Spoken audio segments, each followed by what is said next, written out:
Hello everyone. हमने देखा है कि इस वीकेंड में इसराइल पैलेस्टीन के बीच में एक बहुत बड़ा कॉन्फ्लिक्ट शुरू हो गया है। अब मंडे को मार्केट्स में क्या इसका इम्पैक्ट हो सकता है, तो आइए वो जानते हैं। तो आगे बढ़ने से पहले ये बता दें कि this video is just for the educational purposes. यहाँ पे हमारी तरफ से कोई बाय एंड सेल रिकमेंडेशन नहीं है। तो आप इस सिचुएशन को एनालाइज करने की हम यहाँ पे कोशिश कर रहे हैं। पहले जान लेते हैं कि क्या हुआ है और उसके बाद में जानेंगे इसके इम्पैक्ट को। तो यहाँ पे एक पैलेस्टाइन ग्रुप रहा है हमास का, जो कि एक मिलिटेंट ग्रुप है। इन्होंने इसराइल पर 5,000 से भी ज्यादा रॉकेट्स बरसा दिए हैं, जिसकी वजह से वहां पे बहुत सारी कैजुअलिटी हुई है। कई लोग घायल हुए हैं और कई सारे लोग मारे गए हैं। और इसके बदले में इसराइल ने भी रिटेलिएटरी अटैक किया है। तो एक तरह से यहाँ पर स्टेट ऑफ वॉर डिक्लेयर हो चुका है। और ये पिछले 50 साल में सबसे डैमेजिंग और सबसे फियरसेस्ट अटैक रहा है।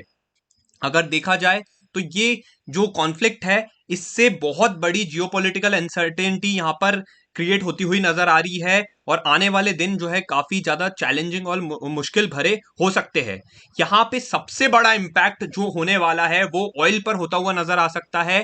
और ऑयल जो है, क्रूड ऑयल, वो बहुत तेजी से हमें शूट अप होता हुआ नजर आ सकता है, क्योंकि ये जो कॉन्फ्लिक्ट है इसकी वजह से क्या होगा कि मिडल ईस्ट में भी ये कॉन्फ्लिक्ट बढ़ता हुआ नजर आ सकता है। और जैसे जैसे स्टेक होल्डर्स बढ़ेंगे इसके अंदर, तो यहाँ पे हो सकता है कि इसराइल की तरफ से बहुत ज्यादा और रिटेलिएटरी अटैक जो है होता रहे। और इसमें अगर जैसे जैसे कई सारे देश इन्वॉल्व होंगे तो ये जियोपॉलिटिकल टेंशन बढ़ता जाएगा। और इसकी वजह से हो सकता है कि जो सी रूट्स है जहां से ऑयल वगैरह सप्लाई होता है, वो वहां पे काफी ज्यादा कंस्ट्रेंट हो जाए, वहां पे काफी ब्लॉकेड हो, जिसकी वजह से सप्लाई कंस्ट्रेंट रहेगा तो ऑयल के प्राइस जो है बहुत तेजी से बढ़ सकते हैं और काफी लंबे टाइम तक के वो हायर लेवल्स पर सस्टेन कर सकते हैं। और ये जो मैटर है, ये कॉन्फ्लिक्ट है, ये बहुत जल्दी खत्म होता हुआ नजर नहीं आएगा। यहाँ पे हो सकता है कि कुछ हफ्ते से लेकर के कुछ महीनों तक के चले, जब तक के कि कोई सीज फायर या कोई पीस एग्रीमेंट साइन नहीं होता है। तो ये ओवरऑल सिनेरियो है। अब देखने वाली बात होगी कि आने वाले दिनों में किस तरीके के इवेंट्स यहाँ पे टर्न आउट होते हैं।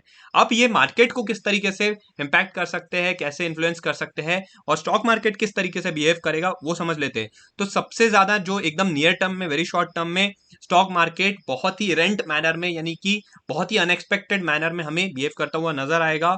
हो सकता है कि यहाँ पर एक ज्यादा स्टीप फॉल, एक सेल ऑफ जो है नजर आए, पैनिक सेलिंग जो है ट्रिगर हो जाए, जिसकी वजह से कई सारे जो ट्रेडर्स है जो अपनी एग्जिस्टिंग पोजीशंस, ओवरनाइट पोजीशंस के साथ में बैठे हैं, तो उनके यहाँ पे एसएल हिट होते हुए नजर आएंगे। एफआईज जो है ये अपना सेल ऑफ हम देख रहे हैं कि बीते कुछ टाइम से मार्केट एक रेंज बाउंड मैनर में है, एफआईज लगातार बेच रहे हैं। तो अगर उनको ये और अनसर्टेनिटी मिल जाती है तो उनको एक और अवसर मिल जाएगा कि अपनी वो बिकवाली है उसको और ज्यादा तेज कर पाए। तो यहाँ पे हमें अच्छी खासी जो है गिरावट, मंदी देखने को मिल सकती है। और यहाँ पे निफ्टी जो है हो सकता है कि 19,200 का जो सपोर्ट है उसको टेस्ट करता हुआ नजर आ सकता है आने वाले कुछ हफ्तों में। और यहाँ पे सबसे जो इंपॉर्टेंट लेवल ऑफ सपोर्ट है 19,200, मान लीजिए कि अगर ब्रीच हो जाता है तो फिर अगला सपोर्ट हमें अच्छा खासा सपोर्ट 18,800, 18,600 के आसपास नजर आ सकता है। मान लीजिए कि अगर डॉलर, अभी जो हमारा क्रूड है वो हम देख रहे हैं कि 82 से 85 के आसपास चल रहा है। अगर यहाँ से जो क्रूड है उसमें अगर बहुत एक स्पाइक आता है तो ये जो है मार्केट के लिए बिल्कुल भी अच्छी चीज नहीं रहेगी। और अगर 100 के ऊपर चला जाता है क्रूड, तो यहाँ पे और ज्यादा चिंता का विषय बन जाएगा। तो ये किसी भी रूप से जो है सही नहीं है, क्योंकि इससे जो है इन्फ्लेशन जो है वो बढ़ा रहेगा। इंटरेस्ट रेट्स जो है वो लंबे टाइम तक के वैसे ही रहेंगे जैसे है, और काफी ज्यादा हाई इंटरेस्ट रेट्स है।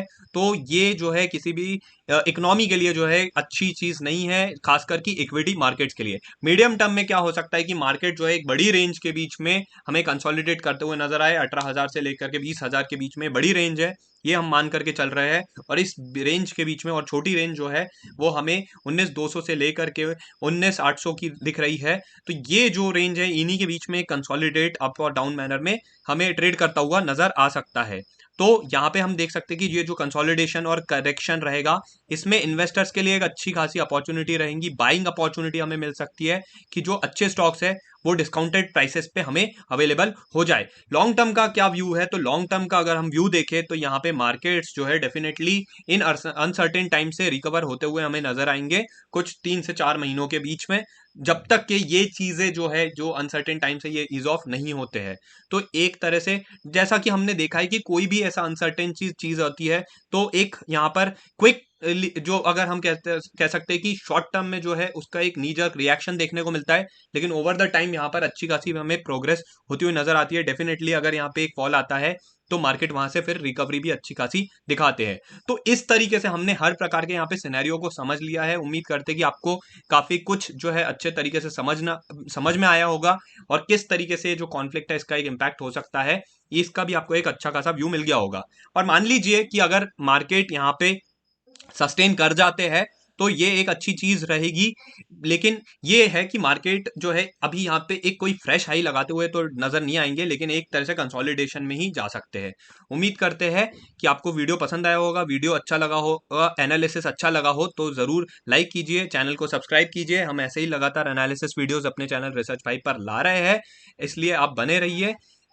चलिए मिलते हैं अब आपसे अगले वीडियो में, तब तक के लिए जय Hind, thank you, God bless you.